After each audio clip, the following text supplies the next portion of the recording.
di bagian atas sedang kejar-kejaran untuk pride mereka. Betul sekali. Dan tadi sempat menyinggung omongan gua ya. Pokoknya buat tim-tim yang belum berhasil lolos, yang terdegradasi dari PMPL Season 2 yang berada di urutan 17 sampai 24. Atau mungkin yang memang sangat sulit untuk mengejar ketertinggalan poin. Apresiasi buat kalian semua. Jangan menyerah, jangan putus asa karena ada satu hal yang tidak bisa didapatkan oleh tim lain adalah pengalaman di tingkat Pro untuk PUBG Mobile Indonesia. Ya, setuju banget tentunya untuk sampai ke tahap ini kalian sudah melewati perjuangan yang panjang tentunya.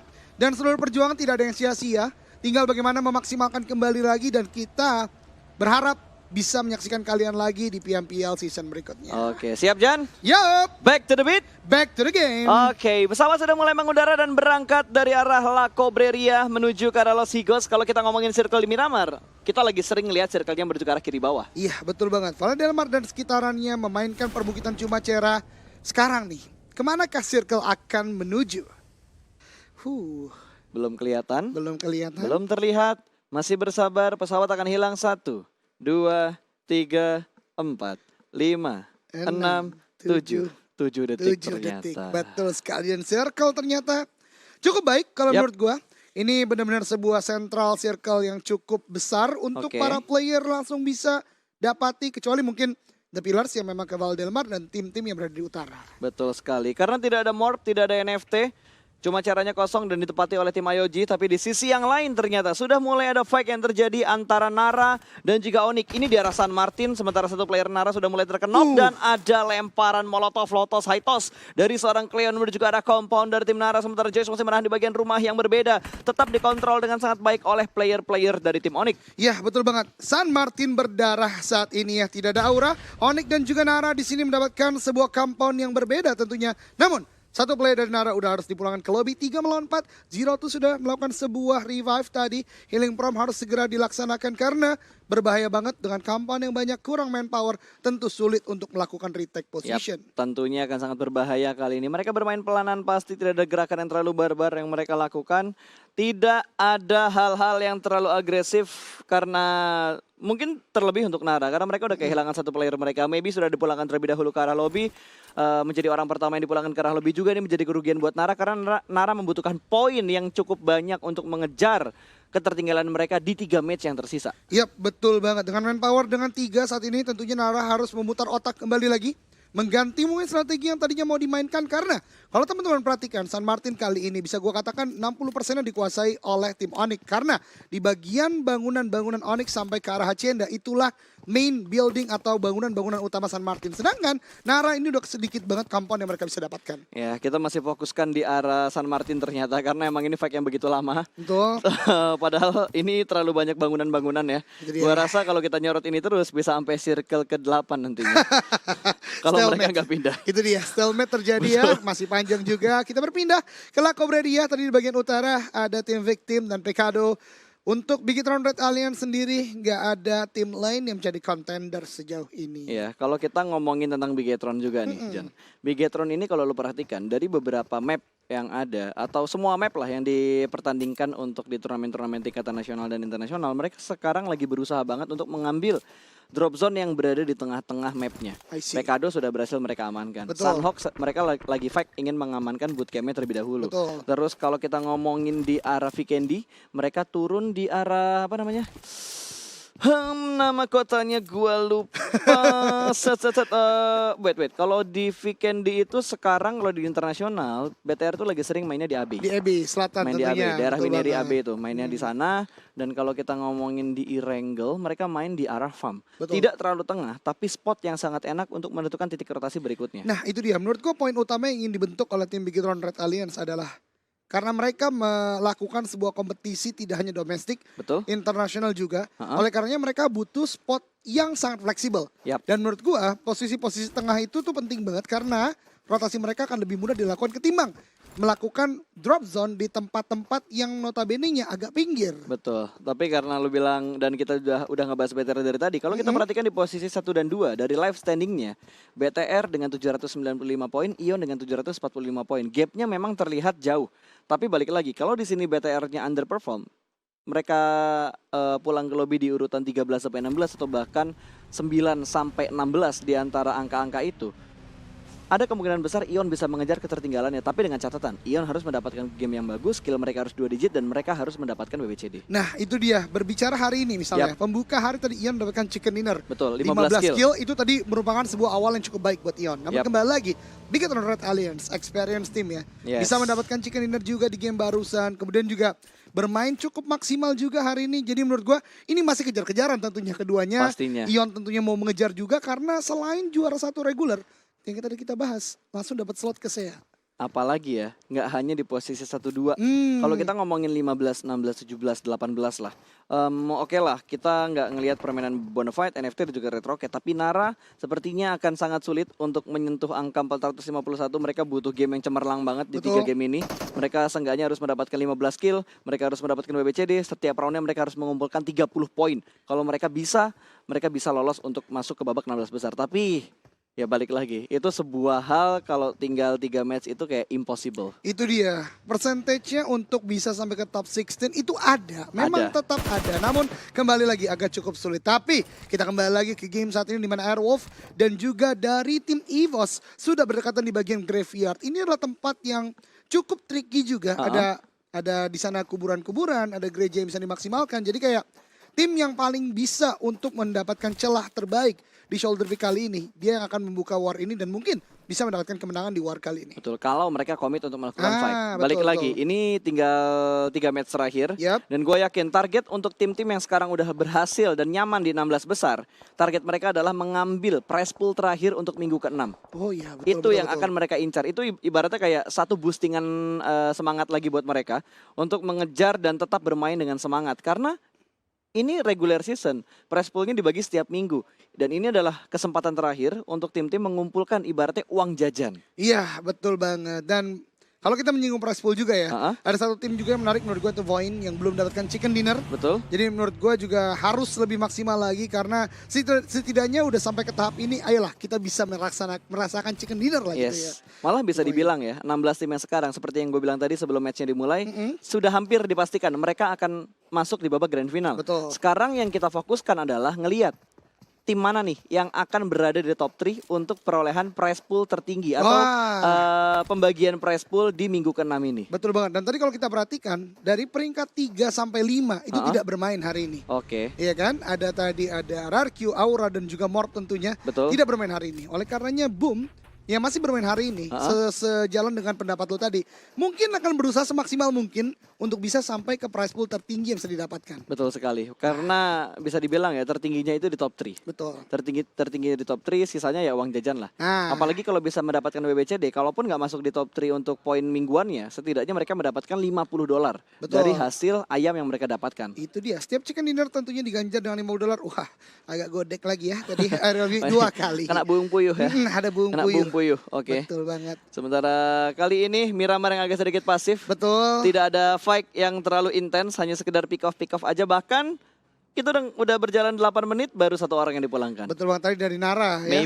Oleh Onyx maybe, betul banget. Dan kembali lagi menurut gue menjadi pasif karena kita ketahui zona pertama tuh baik banget buat para player tadi.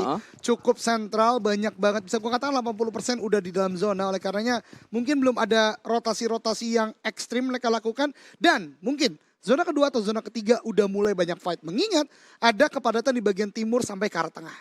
Kalau circle kayak gini ya, dengan komposisi tim-tim sudah mendapatkan defense area mereka, entah itu rumah, entah itu gundukan, ataupun high ground di arah perbukitan dan juga tebing-tebing yang ada di Miramar. Kayaknya ini bakal hold position aja sih. Mungkin barbarnya bakal terjadi di circle ketiga. Karena kita tahu untuk Irengel dan juga Miramar, barbar circle-nya itu di circle ketiga. Dari diameter size antara circle kedua ketiga. Betul banget, langsung mengecil agak ekstrim ya. Betul. Dan itu memaksa tentunya tim-tim untuk melakukan rotasi dan EXC dari EVOS karena kedatangan the third party. Betul, ada third party ternyata yang datang ke arah graveyard.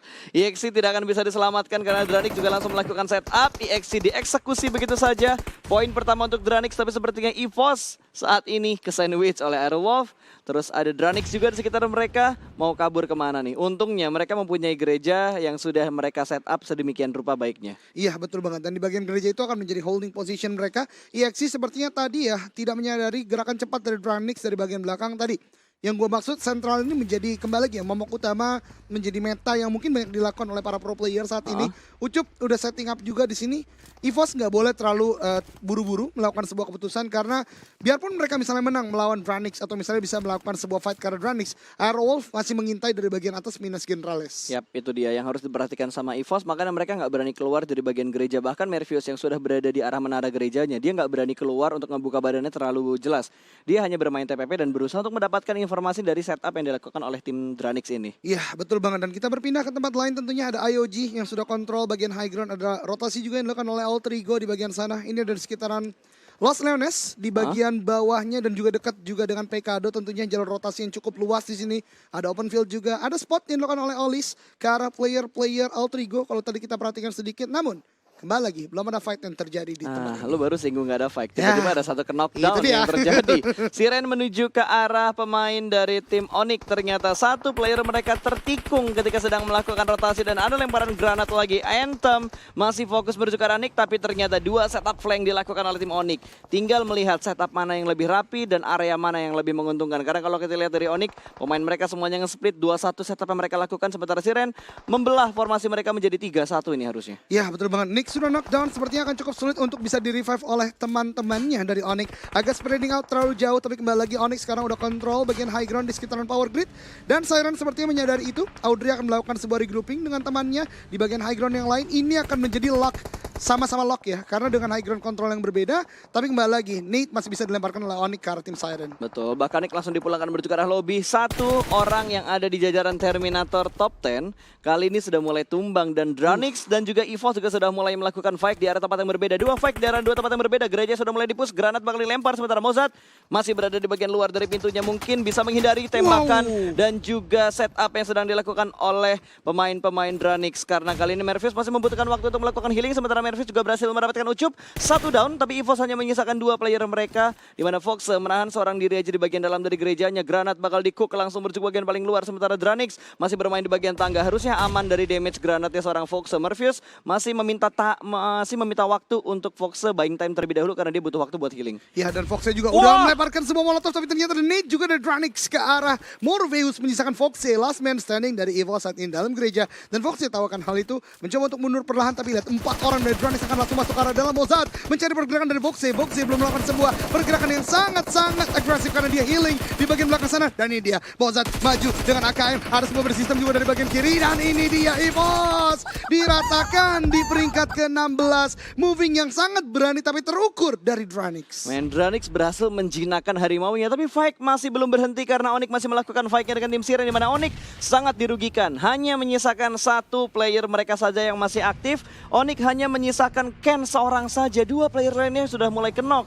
Dan Liquid juga sudah mulai melakukan peperangan, bahkan Audrey berhasil melindas satu pemain dari tim Siren tadi. Satu berhasil diamankan kali ini, harusnya dari Ken nggak bisa cabut, terbukti berhasil cabut sih dari sini, tapi dipotong sama victim. Iya betul sekali, Onyx ternyata terhabisi di peringkat ke-15 karena fight dengan dua tim yang berbeda. Siren sudah melakukan sebuah suppressing yang cukup berat, karena kembali lagi walaupun sebelumnya tadi udah dikontrol dengan baik oleh Onyx, tapi rotasi dan flank yang dilakukan Siren juga on point. Ya, sangat on point. Sementara Siren yang sudah mengumpulkan poin yang cukup banyak, mereka mendapatkan 3 poin kill di awal ini. Sayangnya kalau tadi dia dapat Ken, 4 kill bersih diamankan oleh Siren harusnya. Tapi Siren yang sedang rotasi juga sudah mulai dipantau oleh Nara. Nara yang berhasil lolos dari beberapa press yang dilakukan Onyx tadi. Malah Onyx duluan yang bonyok dan dibojokin sama tim lain. Dan kontrol spray yang cukup baik. Audrey tumbang, hook di steal kill oleh Point 2K. Betul sekali, Joyce tadi udah memberikan sebuah performa yang luar biasa. Red dot jarak sejauh itu. Knockdown, tapi ternyata ada Void di tempat lain. Wah, memang bagaimana ya. Ini kan battleground ya, survival ya. Betul. Jadi kalau nggak fokus, nggak bisa langsung commit, angle shootnya ketutup dikit aja dan menguntungkan sama tim lain, pasti bakal diambil sama tim lain. Tapi Ion yang ternyata saat ini lagi kejar-kejaran poin sama Bigetron, sama saudaranya sendiri, akan dihajar oleh seorang serigala. Setelah serigalanya tadi ngebantuin Ion untuk ngehajar BTR, kali ini Ion yang akan dites mentalnya oleh pemain dari Aerowolf. Ya betul banget, dan kita lihat ternyata belum selesai fight tadi antara Ion dan juga Aerowolf. Di dekatnya ada Geek dan juga Dranix, di mana dari Dranix agak cukup kesulitan. Mozart udah ter-take down, tinggal misalkan Ucup yang masih bisa melakukan healing prompt, tapi open field sangat sulit untuk bisa berlindung dari gertakan Geek yang sudah menguasai bagian high ground di bagian lainnya. Oh, ini mission impossible sih Wah. untuk survive bagi seorang Ucup. Lower ground, areanya open field, dikontrol dari high ground, Ucup bisa survive, ini miracle buat dia.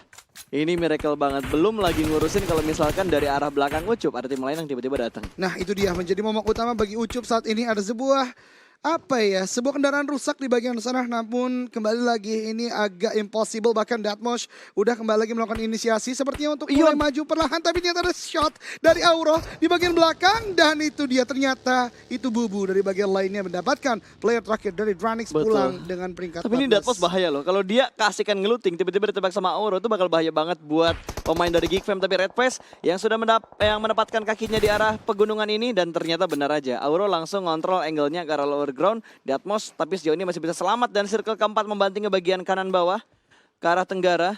Jadi akan sangat merepotkan tentunya buat tim-tim yang akan datang dari utara, karena utara lo lihat ada 1, 2, 3, 4, 5. Ada 5 tim yang akan datang dari sisi utara. Iya betul banget, terjadi kepadatan di bagian utara, dan kita lihat ada early rotate yang udah dilakukan masing-masing tempat lain. Boom, Sepavel di sini masih bisa untuk keluar dari vehicle-nya, tapi sekarat sekali Renalre.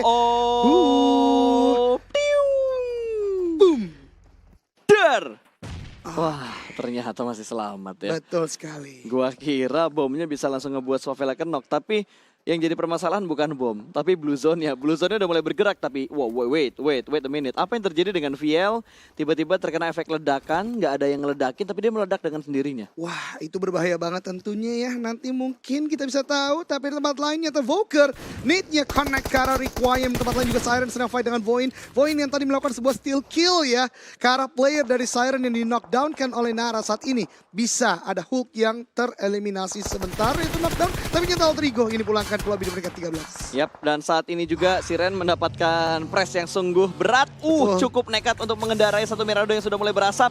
Untungnya mereka bisa nge-buying time. Mereka ngenokin satu pemain Voin dan mereka meninggalkan Voin di bagian belakang. Ngebuat Voin itu dilema antara mereka rotasi atau menyelamatkan temannya yang dikenokin sama tim Siren.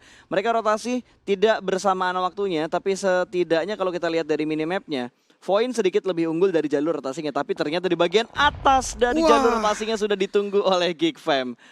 Aduh. Ini dia ya, ada sebuah fight lagi juga terjadi. Ternyata bukan hanya itu, The Pillars juga sedang fight melawan tim The Victim, di mana keduanya saling tukar-menukar knockdown. Namun kalau teman-teman perhatikan, dua player dari The Pillars yang knockdown di depan sana agak cukup sulit untuk di-revive. Sedangkan di kondisi yang lain, Victim masih bisa untuk melakukan revive. Tapi Victim masih di luar zona oleh karena masih punya PR juga untuk masuk ke zona. Jan.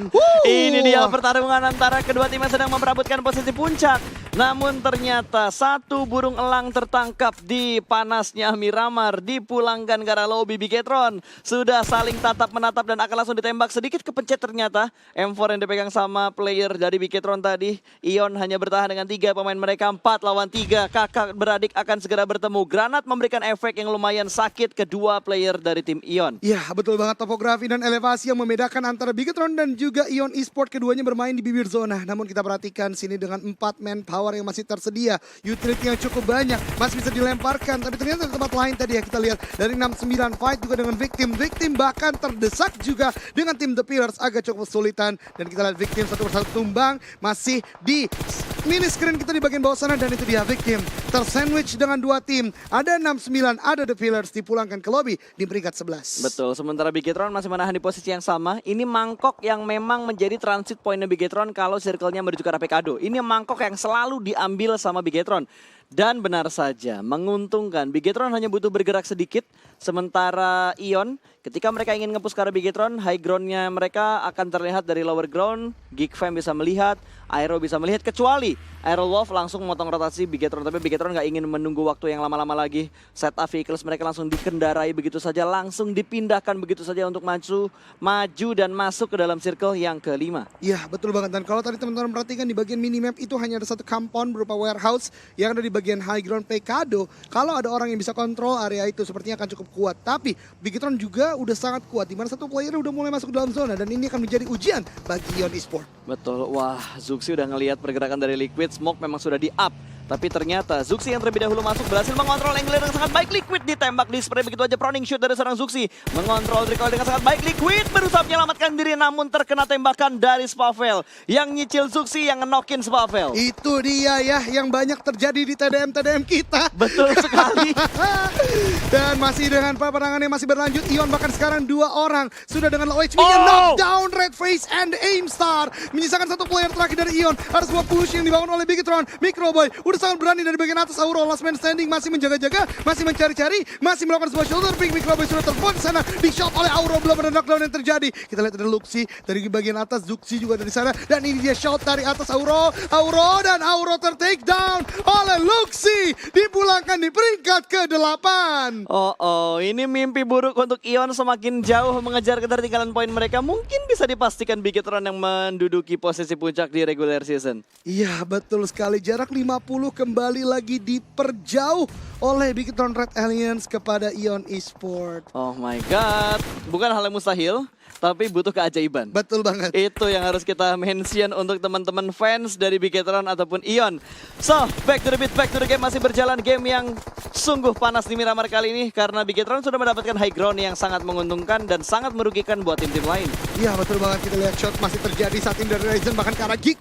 What a shot. Bubu dijatuhkan di sana dan sepertinya tidak ada revive. Lihat, kontrol spraynya lurus, rus. Ini namanya The Real Carry. The real carry. The Real Carry. Betul banget. Kalau yang kita biasa ajak main di klasik itu carry KW. Iya, carry KW ya. Itu carry KW. Belum setingkat Ryzen Belum tentunya. setingkat Ryzen. Oke, Geek Fam bener-bener ke sandwich banget posisinya. Walaupun butuh bergerak sedikit masuk ke dalam circle, tapi area depan mereka itu bener-bener open field. Bahkan kali ini Ryzen berhasil mendapatkan Mort, Microboy mendapatkan Toms, 2 pemain tumbang, 1 player terakhir dari Geek Fam yang masih bisa bertahan di arah satu Shake yang sangat kecil, di mana Shake itu tidak masuk ke dalam circle. Datmosh mati sama zona atau mati oleh BTR. Itu dia, kembali lagi ya. Ada sebuah pilihan yang coba dibangun oleh Datmosh dan masih melakukan sebuah healing from di luar sana. 1 player Geek kembali lagi tumbang dan Bigetron sudah menguasai 8 kill saat ini. Ada sebuah prefire dari Luxi ke arah bagian smoke sana. Datmosh mencoba untuk masuk, ada smoke yang masih dibangun dan dia masih diam di sana. Ada sebuah tapping dan itu dia Luxi mendapatkan kill ketiganya, memulangkan Geek Fam ID di peringkat ke-6. Oh man, Bigetron bener-bener on fire banget. Kalau misalkan mereka bisa mendapatkan chicken, ini udah nggak bisa dikejar lagi pada Bigetron. 2 match yang tersisa, 15, 30, 60 nggak bakal bisa buat ngebalap poin Bigetron. Nggak bakal bisa. Kecuali Sementara, satu. Apa? Seluruh player Ion misah, cari kill banyak-banyak. 1 orang 15 kill itu baru bisa. Susah banget Tapi itu wow, super miracle. Super miracle. Super miracle kalau bisa mendapatkan 1 orang 15 kill dan Bigetron bakal memotong rotasi. Boom bakal memotong rotasi dari Bigetron, tapi Luxi berhasil menyelamatkan diri. Ada backup fire juga dari 2 player yang berada di bagian paling belakang. Microbe dan Ryzen menjaga Zuxi Luxi dengan sangat baik. 2 Tachibana di backup sama 2 support yang saat ini sedang berada di bagian belakang dan ternyata IOG berhasil memulangkan 69 menuju ke arah lobby. Entah kenapa, gua yang hanya merasa atau lu juga merasa IOG ketika mereka bermain lepas, mereka bermain dengan sangat bagus. Iya betul banget, F2R tadi yang mendapatkan 3 player di sana dan memulangkan 69. Namun peperangan belum selesai karena Boom Esports saat ini berhadapan dengan Red Alliance, di mana Ryzen dan Microboy di bagian belakang, namun knockdown untuk Microboy. Duo Tachibana udah ada di bagian depan sejauh ini. Itu cuma gundukan kecil yang bisa dijadikan hiding spot untuk seorang Microboy. Dan kali ini sepertinya Boom tidak ingin melakukan pergerakan yang merugikan mereka. Mereka nggak pengen ngeflank yang ke arah jauh-jauh. Pokoknya mereka ingin melakukan stick together berempat aja. Tidak ingin mengambil resiko yang besar. Sementara Bigetron, wah gila, gua kira tadi Microboy bakal di revive di tempat smoke yang udah di setup. Tapi ternyata smoke yang di setup hanya untuk membuka jalan supaya Microboy-nya bisa mendapatkan daerah yang lebih landai. Iya betul banget, ada sebuah bait movement yang dilakukan dengan smoke yang dilemparkan. Luxi masih menjaga bagian defensive line dari Bigetron Red Alliance. Microboy udah berhasil di revive sepertinya. Killing Prom akan coba dibangun, tapi kalau teman-teman perhatikan defensive line dari Bigetron saat ini sangat tipis dengan zona oleh karena smoke sudah dilemparkan ke depan untuk menutup angle shot Boom Esports. Betul sekali, smoke yang dipunya sama Bigetron benar-benar banyak kali ini. Yang diajak main kayaknya BTR sama Boom, sementara IOG dibiarkan menjadi penonton terlebih dahulu. Tapi ini yang bakal berbahaya, granat dari Bigetron bakal dilempar, langsung 2 granat dilempar dan hampir saja miss, bukan hampir aja kena, hampir aja miss.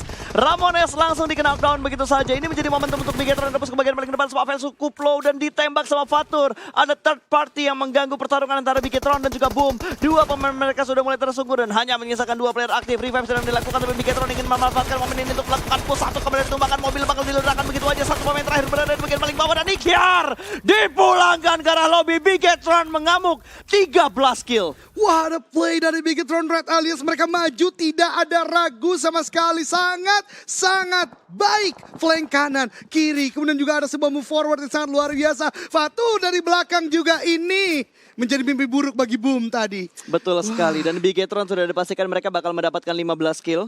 Karena tinggal 2 player IOG yang tersisa, ini bakal membuat aset kita keluar di last minute. Iya, Dominator. Betul sekali. Kita akan lihat dan zona akan mulai bergerak saat ini. IOG apakah bisa untuk menghentaskan pergerakan 4 player dari Aston? Bigetron? Yes. Aston ingin nge-backstep. Betul Kalau banget. misalkan Fatur bisa memberikan distraction ke arah 4 pemain Bigetron, dan Bigetron bergerak secara beriringan, Aston bisa nge-bredet satu klip, harusnya bisa dapat 4 orang. But Bigetron is smart though. Luxi belum kita lihat saat ini. Berarti ada movement yang dibangun juga oleh Happy Bigetron. birthday ke arah Luxi harusnya. Dan Luxi udah di end. Oh sorry, Zuxi. Zuxi Zuxi. maksudnya. Wow, nice ya trapnya Fauzan. Gue juga iya aja lagi. Dan ya 3 lawan 2 pas. Ini dia Aston akan melihat ke arah Zuxi sepertinya. Tapi Zuxi juga menyadari di sini ada Aston di bagian lower ground. Palanya udah kelihatan. Wah, ini dia perform dari player internasional. Langsung begitu saja. Seorang diri tanpa bantuan dari player-player yang lainnya. Fatur last man standing akan langsung di sandwich oleh Zuxi dan juga Ryzen.